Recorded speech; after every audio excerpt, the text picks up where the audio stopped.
December 7, 1941. The morning begins like any other Sunday at Pearl Harbor, Hawaii. The sky is clear, the sea calm, and the air warm. Sailors aboard the battleships of the Pacific Fleet eat breakfast, write letters, or prepare for church. A few stand on deck watching small boats move across the harbor. On the shore, a military band practices for morning assembly. At Hickam Field, long rows of American planes are lined up wing to wing, polished and parked close together to prevent sabotage. No one expects an attack. Far to the north, 6 Japanese aircraft carriers cut through the Pacific at Kagi, Kaga, Soryu, Huryu, Shikaku, and Zuikaku. On their decks sit more than 350 aircraft, engines idling in the cold morning air. At 6 a.m., the first wave lifts off. Torpedo bombers, dive bombers, high-level bombers, and fighter escorts. They form up and fly south under strict radio silence. The pilots are calm and focused. Their orders are clear: destroy the American fleet before it can leave port. At 7 a.m., 2 young radar operators on Oahu detect a massive formation approaching from the north. It's unlike anything they've seen. They report it immediately, but their officer dismisses it. He assumes it's a scheduled flight of American B-17 bombers from California. The warning goes no further. As the Japanese formation reaches Oahu, the pilots see the coastline below. Palm trees, beaches, and the calm blue water of the harbor. The attack commander, Mitsuo Fuchida, raises a red flag and shouts the signal. Tora, Tora, Tora, meaning complete surprise. Seconds later, the first torpedo bombers drop low over the water, lining up their runs on the anchored battleships. At 7:55 a.m., the first torpedoes strike. Explosions shake the harbor. The still morning turns into chaos. Pearl Harbor has entered history. The first 15 minutes are pure destruction. Along Battleship Row, the West Virginia takes multiple torpedo hits and begins to list heavily. The Oklahoma is struck again and again until it rolls completely over, trapping hundreds of men inside. The Arizona is hit by a single armor-piercing bomb that pierces its forward magazine. At 8:06 a.m., the ship erupts in a fireball that lifts it out of the water. More than 1,000 sailors die instantly. The explosion shakes the harbor and sends flaming debris raining down on nearby ships. On the Nevada, crewmen rush to get steam up and move the ship out of the harbor. They manage to get underway, the only battleship to do so, but Japanese dive bombers immediately target it. Under heavy fire, the Nevada is hit repeatedly and forced to beach itself to avoid blocking the channel. Everywhere, the scene is chaos. Men dive into the harbor to escape burning decks, swimming through water thick with oil and fire. Rescue boats pull survivors from the flames, while others climb across ropes between sinking ships. Gunners fire back blindly at the sky, often with bare hands on red-hot weapons. Nearby, the California and Tennessee take direct hits. The Maryland and Pennsylvania are also struck. Columns of black smoke rise thousands of feet into the air. The noise is deafening. Engines, explosions, sirens, and screams blend together until it's impossible to tell one sound from another. In less than half an hour, the heart of the Pacific Fleet is crippled. Battleships that once symbolized American power now lie burning or sinking. The harbor is filled with oil, debris, and bodies. For the sailors and soldiers on Oahu, the calm of Sunday morning has turned into hell. While the harbor burns, Japanese Zero fighters sweep inland to finish the job. Their target, the American airfields. At Hickam, Wheeler, and Airfields, dozens of parked planes sit exposed in neat rows, easy targets. The first strafing runs rip through them, setting off fuel fires that spread from one aircraft to another. Explosions echo across the island as hangars burst into flames. Pilots and ground crews run toward their planes, only to find most of them already burning. Some grab rifles and fire at the sky. A few manage to get airborne. Lieutenants George Welch and Kenneth Taylor take off from Halliwa Field in their P-40 Warhawks, shooting down several Japanese planes despite overwhelming odds. but most of the American air power never leaves the ground. At Wheeler Field alone, more than 70 aircraft are destroyed. At Hickam, bombers explode in their hangars, killing mechanics and crews inside. Smoke from the fires turns the morning sun into a dull red haze. Civilians in Honolulu look up, confused, as fragments of burning metal fall from the sky. Destroying the airfields is a key part of the Japanese plan. It ensures their bombers can strike Pearl Harbor without fear of interception. By 8:30 a.m., nearly every American plane on Oahu is either destroyed or damaged.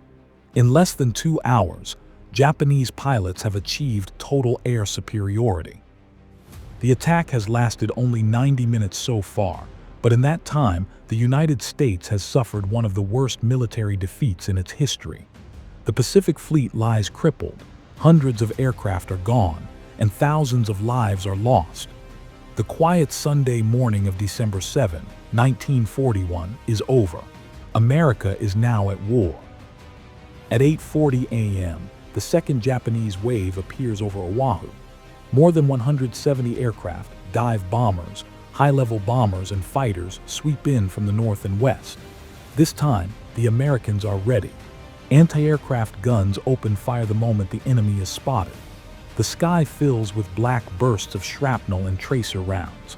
Japanese pilots push through the barrage, diving steeply toward the harbor. Their new targets are not the battleships. They go for fuel tanks, repair yards, and dry docks.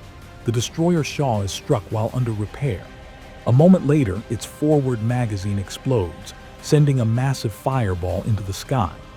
The battleship Pennsylvania, already in dry dock, takes several direct hits, and the cruiser Helena is damaged nearby. Fires spread from ship to shore. Civilians across Honolulu stand frozen, watching columns of smoke rise higher than the mountains. Schools and homes shake from the concussions. Some residents think it's a training exercise until debris begins falling from the sky. At Hickam Field, mechanics drag the wounded from burning hangars as bombs rain down around them. The second wave lasts barely an hour. By 9:45 a.m., the planes turn north and disappear into the clouds. Silence returns to Pearl Harbor, broken only by the crackle of flames and the sound of water rushing into torn hulls.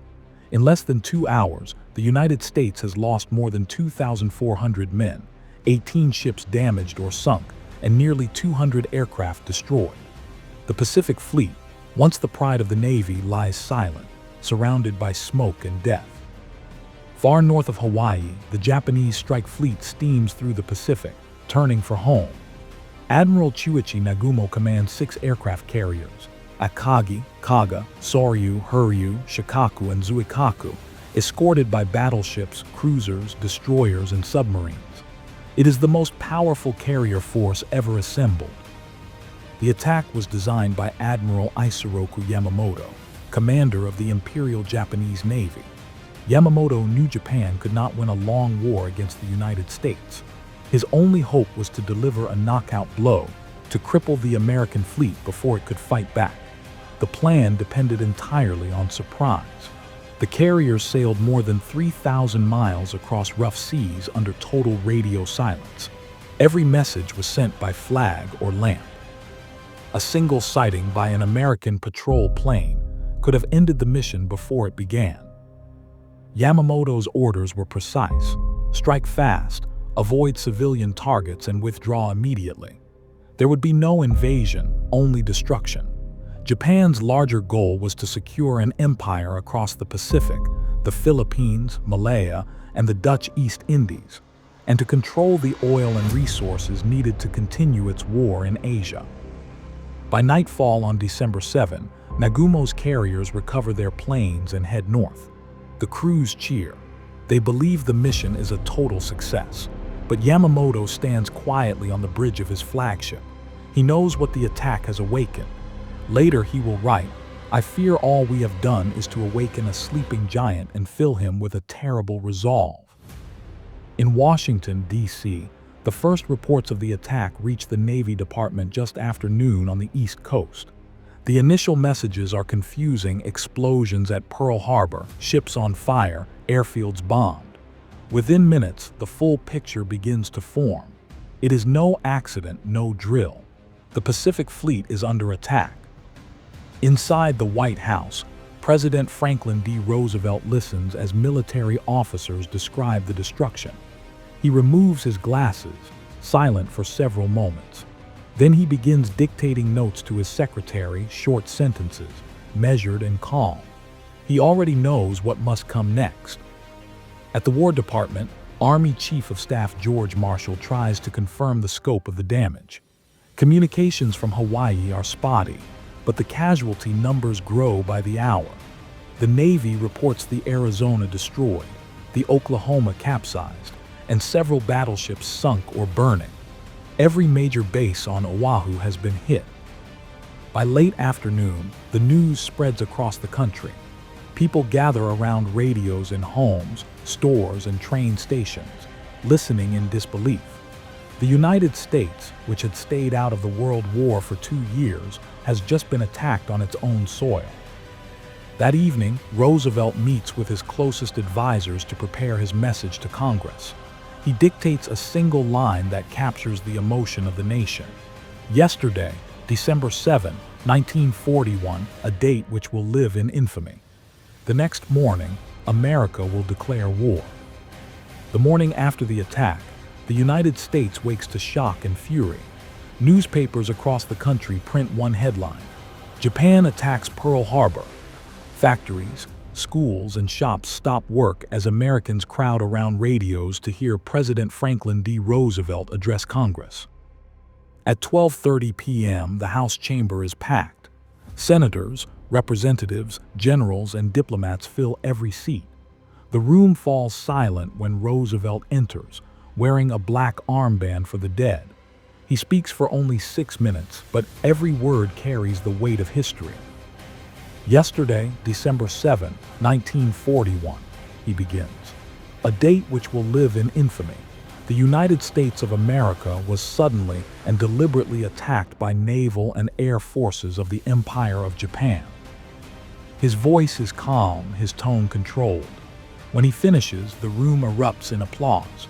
Within minutes, Congress votes 477 in favor, only one opposed. The United States is officially at war with Japan.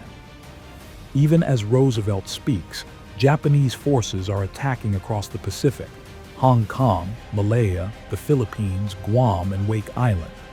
The offensive covers thousands of miles. In one coordinated strike, Japan has turned half the Pacific into a battlefield. Outside the capital, crowds gather waving flags and singing the national anthem. Isolationism is over. The nation that had avoided war for years is now fully committed.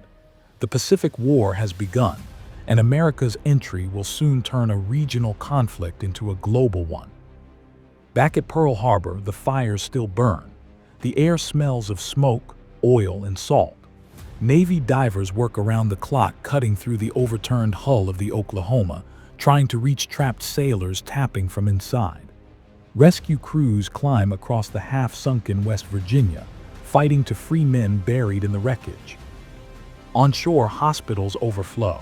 Nurses work without rest, treating burns, broken bones, and shrapnel wounds.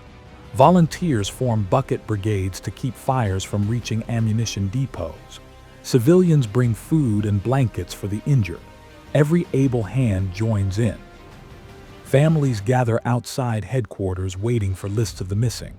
The names are slow to come, communication is shattered, and many ships are still underwater. By nightfall, Honolulu's streets are dark, lit only by the glow of the burning harbor. By December 10, most of the fires are finally out. The water is covered in oil and debris. The Arizona still burns beneath the surface, leaking fuel that will rise for decades.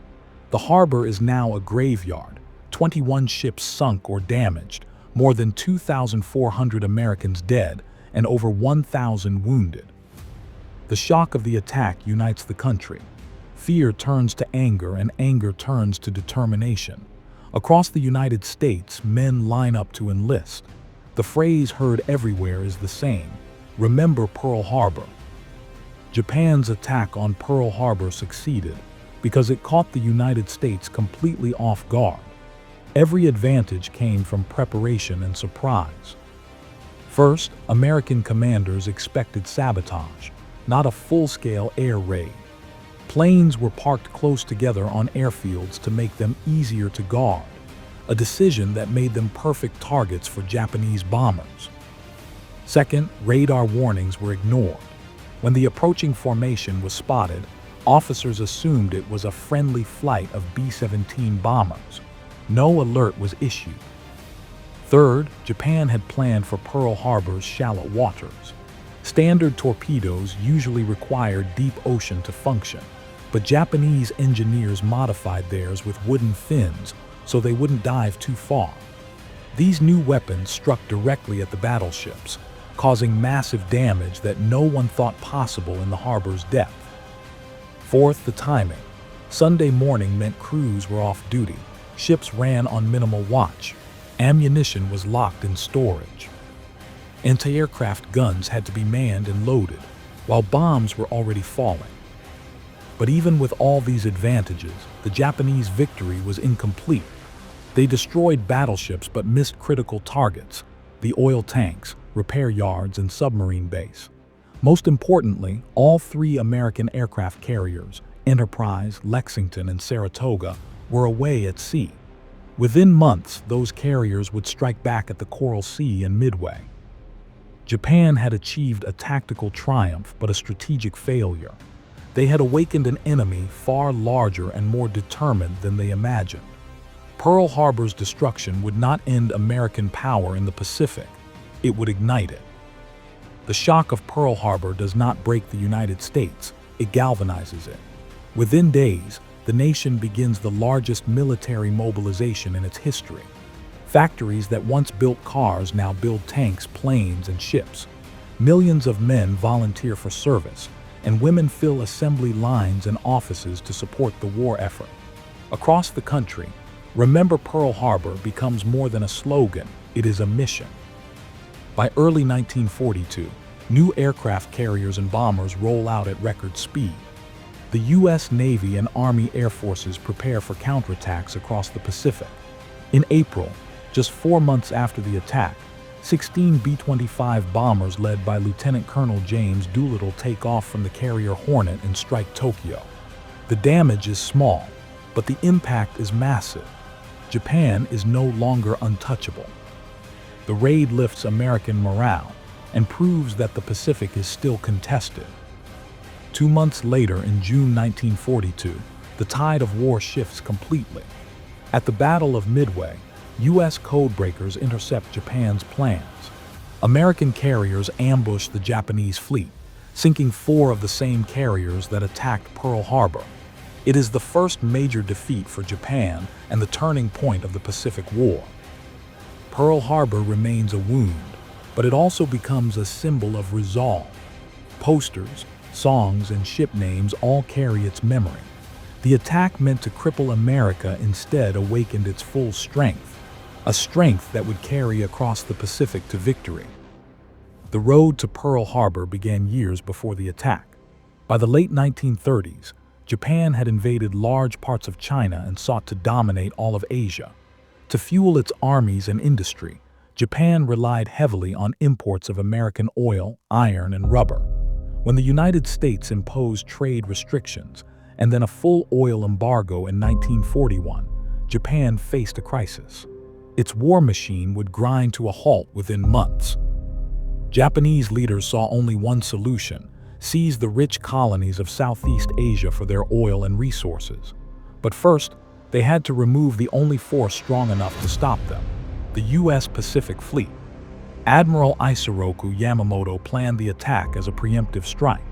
By destroying the fleet at anchor, Japan hoped to buy 6 months of freedom to conquer the Philippines, Malaya, and the Dutch East Indies. Yet even as he planned it, Yamamoto warned his superiors. He said, "I can run wild for 6 months, but after that, I have no expectation of success." He understood the United States, industrial power, and the will of its people. Japan believed it could win a short war. What it started instead was a long one it could never finish. Pearl Harbor was born from desperation, a calculated gamble that achieved stunning success for a few months, but guaranteed Japan's ultimate defeat. Pearl Harbor changed history in just 2 hours. It transformed the United States from a hesitant observer into a global superpower. The attack united a divided nation overnight, turning isolation into resolve. Within 4 years, America would fight across 2 oceans, help liberate Europe, and end the Pacific War with the atomic bombings of Hiroshima and Nagasaki. The cost of that transformation began in the harbor of Oahu. The Arizona still lies there today, its rusted hull resting just below the surface. Oil continues to rise slowly from the wrecked, small, black drops that survivors call the ship's tears. More than 900 sailors remain entombed inside. Above them stands the USS Arizona Memorial, where visitors can look down through the clear water and see the scars of the day that changed the world. Pearl Harbor's legacy is more than destruction. It is a warning and a reminder of how quickly peace can vanish and how unity can emerge from tragedy. The generation that lived through that morning carried its memory for the rest of their lives. For them, December 7, 1941 was not just a date. It was the moment when the Pacific caught fire, when history turned, and when the world entered its final and fiercest war. From the flames of Pearl Harbor came a new world order, one built not on surprise and conquest, but on endurance, sacrifice, and the resolve of a nation that refused to fall.